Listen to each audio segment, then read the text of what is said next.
నమస్తే. ప్రస్తుతం మనతో పాటు టీపీసీసీ వర్కింగ్ ప్రెసిడెంట్ అలాగే ఎమ్మెల్సీ మహేష్ కుమార్ గౌడ్ ఉన్నారు. వరదల విషయంలో అంచనా వేయడంలో అలాగే సాయం చేయడంలో పూర్తిగా కాంగ్రెస్ ప్రభుత్వం విఫలమైందని బీఆర్ఎస్ నుండి వాదన విడ్డూరంగా ఉంది. అంచనా వేయడం కానీ ప్రజల్ని ఆదుకోవడంలో కానీ ముఖ్యమంత్రి గారు వర్షాలు పడ్డ మరుసటి రోజు నుంచే క్షేత్రస్థాయిలో ఫీల్డ్లో ఉన్నారు. అధికారులను అప్రమత్తం చేశారు. చీఫ్ సెక్రటరీ గారు కలెక్టర్తో మాట్లాడారు. ముఖ్యమంత్రి గారు మంత్రులందరినీ అలర్ట్ చేసి ఎక్కడెక్కడ ఎవరు పోవాలో వారికి పంపించినారు. మంత్రులే కాకుండా శాసనసభ్యులు, శాసనమండలి సభ్యులు, ఎంపీలు అందరూ కూడా క్షేత్రస్థాయిలో ఉన్నారు. ఇప్పుడు మాట్లాడుతున్న వారు ఏం మాట్లాడుతున్నారు, ఎక్కడి నుంచి మాట్లాడుతున్నారు కూడా ఇంపార్టెంట్. కేటీఆర్ గారు ట్వీట్లు చేస్తున్నారు. ఎక్కడుండి చేస్తున్నాడు కేటీఆర్ గారు ట్వీట్లు? మీకేమైనా సమాచారం ఉందా? ఇంగ్లాండ్లో, అమెరికాలో ఉన్నాడు. అరే, అక్కడ నుంచి ఇంత బీభత్సమైనట్టు వర్షాలు పడి ప్రజలు ఇబ్బందులు పడుతుంటే మీరు వెనక్కి తిరిగి వచ్చి ప్రజల కష్టసుఖాల్లో పాలు పంచుకోవాల్సింది పోయి ఇంగ్లాండ్లో విహారయాత్రలో ఉండి అక్కడి నుంచి మీరు ట్వీట్లు చేస్తూ ఉన్నారు. పోస్ట్ బాక్స్లో ఫోటోలు దిగి పంపుతూ ఉన్నారు. ఇదా మీరు చేసిన కార్యక్రమం? ఇప్పుడు ఇలా ప్రతిపక్ష నాయకుడు బాధ్యత లేదా? ఈ రాష్ట్రంలో మాకు అధికారం ఇస్తే మీకు కూడా కొన్ని సీట్లు ఇచ్చినారు, 39 సీట్లు ఇచ్చినారు. ఎందుకు ఇచ్చినారు?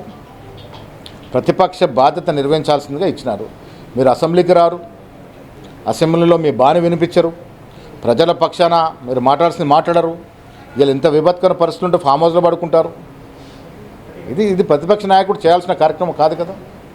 మీరు చేయాల్సింది పోగా మంచి కార్యక్రమం ముఖ్యమంత్రి గారు చేస్తుంటే పసలైన ఆరోపణలు చేస్తారు, వాస్తవాలకు దూరంగా మాట్లాడుతూ ఉన్నారు, సోషల్ రెస్పాన్స్ లేకుండా సోషల్ మీడియాను వాడుతూ ఉన్నారు, పెయిడ్ ఆర్టికల్స్తో చలామణి చేస్తూ ఉన్నారు.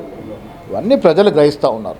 ఎవ్వరు కూడా ఎక్కడ ఆలస్యం లేకుండా ప్రజాక్షేత్రంలో ప్రభుత్వం నిమగ్నమే ఉంది, కార్యక్రమాలు నిమగ్నమే ఉంది, ప్రజలు ఆదుకుని నిమగ్నమే ఉంది. ఈ చౌకబారు విమర్శలు ఫామ్ హౌస్లో కూర్చొని ఇంగ్లాండ్ నుంచి చేస్తే ప్రజలు జీర్ణించుకోరు. సో హెలికాప్టర్ల విషయంలో కూడా సకాలంలో తెప్పించలేకపోయారు. ఒకవైపు ఆంధ్రప్రదేశ్ ఉపయోగించుకుంటే తెలంగాణ మాత్రం పూర్తి స్థాయిలో దాన్ని పట్టించుకోవడం అంతా తెప్పించడంలో విఫలమైందనే ప్రధానమైన విమర్శ. హెలికాప్టర్లు వచ్చినాయా రాలేదా అది ప్రధాన సమస్య కాదు. సకాలంలో సహకారం అందిందా లేదా, సకాలంలో ప్రజల్ని ఆదుకోవడంలో ప్రభుత్వం సఫలమైందా లేదని ప్రధాన సమస్య. హెలికాప్టర్లు, విమానాల షోకు మీకుంది. హెలికాప్టర్లు పోతేనే సాయం కాదు, ఎవరికి అందాల్సిన సాయం ఏ రీతిలో అందాలో ఆ రీతిలో అందితే సరిపోతుంది. ఆ రకంగా కార్యక్రమాలు జరుగుతూ ఉన్నాయి. ఎక్కడ కూడా లోపం లేకుండా జరుగుతూ ఉన్నాయి. అయినప్పుడు కూడా కొన్ని దురదృష్టకర సంఘటనలు జరిగినాయి. దానికి ప్రభుత్వం కూడా ఏ రకంగా వారిని ఆదుకోవాలో ఆలోచిస్తూ ఉంది. సో మరోవైపు కేంద్ర సహాయం ఈ సమయంలో చాలా అవసరం. విపత్తు నేపథ్యంలో కేంద్రాన్ని ఏం కోరుతున్నారు, కేంద్రం నుండి ఎంత ఆశిస్తున్నారు? ముఖ్యమంత్రి గారితో ప్రధానమంత్రి గారు, హోంమంత్రి గారు మాట్లాడినారు. వారు తప్పకుండా సహాయ సహకారం చేస్తామని మాట ఇచ్చినారు. కేంద్రంలో రాష్ట్రం నుంచి రాష్ట్ర ప్రజలు ఎన్నుకోబడిన 2 కేంద్ర మంత్రులు ఉన్నారు. వారిది కూడా బాధ్యత. తక్షణ సహాయం కింద కొంత డబ్బుని కేంద్ర ప్రభుత్వం రిలీజ్ చేయాలి. తర్వాత తక్షణమే అంచనా టీములు పంపించి అంచనా వేసి ఎంత నష్టమైందో అంత మేరకు కేంద్ర ప్రభుత్వం ఆదుకోవాల్సిన బాధ్యత. ఇది నేషనల్ కెలామిటీ.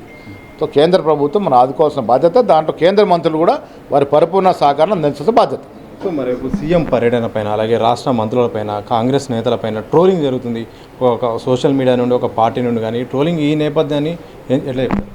ప్రతిదీ భూతత్వంలో పెట్టి నెగటివ్గా ఆలోచిస్తే ఇది పద్ధతి మంచిది కాదు.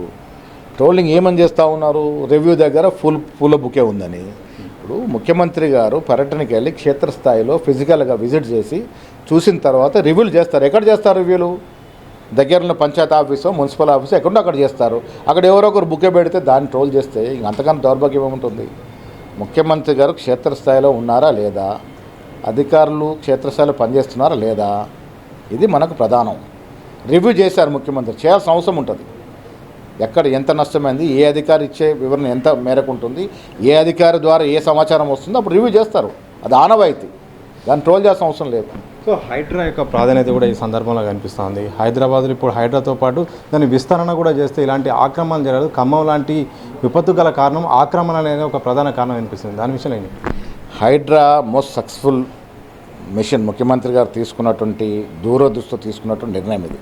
ముఖ్యమంత్రి గారికి, క్యాబినెట్ మంత్రులకు నేను అభినందన తెలుపుతూ ఉన్నాను.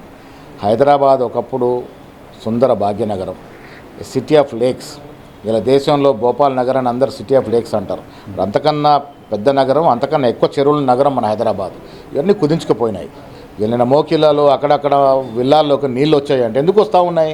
ఆ చుట్టుపక్కల చెరువులన్నీ కాజేశారు కాబట్టి అక్కడ బిల్డింగ్లు వచ్చాయి కాబట్టి ఆ నీళ్ళు ఎడ్డుపోలేక మన ఇళ్ళకి వస్తూ ఉన్నాయి. హైడ్రా ముఖ్య ఉద్దేశం కూడా ముఖ్యమంత్రి గారు దూరదృష్టి తీసుకున్నటువంటి కార్యక్రమం. హైడ్రా సక్సెస్ఫుల్ ప్రాజెక్ట్ ఇది. వెనక ముందు చూడకుండా ఈ యజ్ఞం సాకారం కావాలని మేము కోరుకుంటా ఉన్నాం. ఇది జిల్లాలో కూడా విస్తరించాలని నేను ముఖ్యమంత్రి గారిని కోరుతా ఉన్నాను. హైదరాబాద్లో ఇన్ని వరదలు వచ్చినా కానీ ముంపు గురి కావడానికి కారణం ఏంటంటే బీఆర్ఎస్ ప్రభుత్వం మాత్రం స్ట్రాటజిక్ డెవలప్మెంట్ చేయడం వల్లనే ఈరోజు ఇంత ఇబ్బందికరంగా కాకుండా ఉందని కూడా కేటీఆర్ నేను చెప్పాను. వాళ్ళు గొప్పలు చెప్పుకుంటా ఉన్నారు. హైదరాబాదు కబ్జాకున్న చెరువులు కుంటల్లో మెజారిటీ నాయకులు ఎవరు? బీఆర్ఎస్ చెందిన కార్పొరేటర్లు, ఎమ్మెల్యేలు, మంత్రులు. ఇది ప్రజలందరూ తెలుసు. ఏ చెరువు ఎంత కబ్జా అయింది, ఎంత మేరకు కబ్జా అయింది, అందులో ఏ నాయకులు ఉన్నారో అందరూ తెలుసు. మీరు చేసిన కబ్జాల వల్ల ఇలా సిటీ అతనాతురకం అవుతూ ఉంది. ఆ కబ్జా కోరల నుంచి బయటకు తీయాలని ముఖ్యమంత్రి ప్రయత్నం చేస్తూ ఉన్నారు. దాని ప్రజల మద్దతు దొరుకుతూ ఉంది. ప్రజల మద్దతు హైడ్రా ముందుకు పోతుంది. మొత్తంగా ఇలాంటి విపత్తులు జరిగినప్పుడు, వరదలు జరిగినప్పుడు రాజకీయాలకు అతీతంగా అందరూ ఏకం కావాల్సిన అవసరం ఉంటుంది. అలాగే ప్రభుత్వం కూడా తప్పకుండా దీనిపైన కూడా దృష్టి పెడుతుంది. ఎవరికి ఇబ్బంది జరగకుండా కేంద్ర సహాయాన్ని కూడా కోరుతుందని కూడా ఎమ్మెల్సీ మహేష్ కుమార్ గౌడ్ అంటున్న సందర్భం చూడవచ్చు. కెమెరా పర్సన్ సంతోష్, సతీష్ దిశ టీవీ, హైదరాబాద్.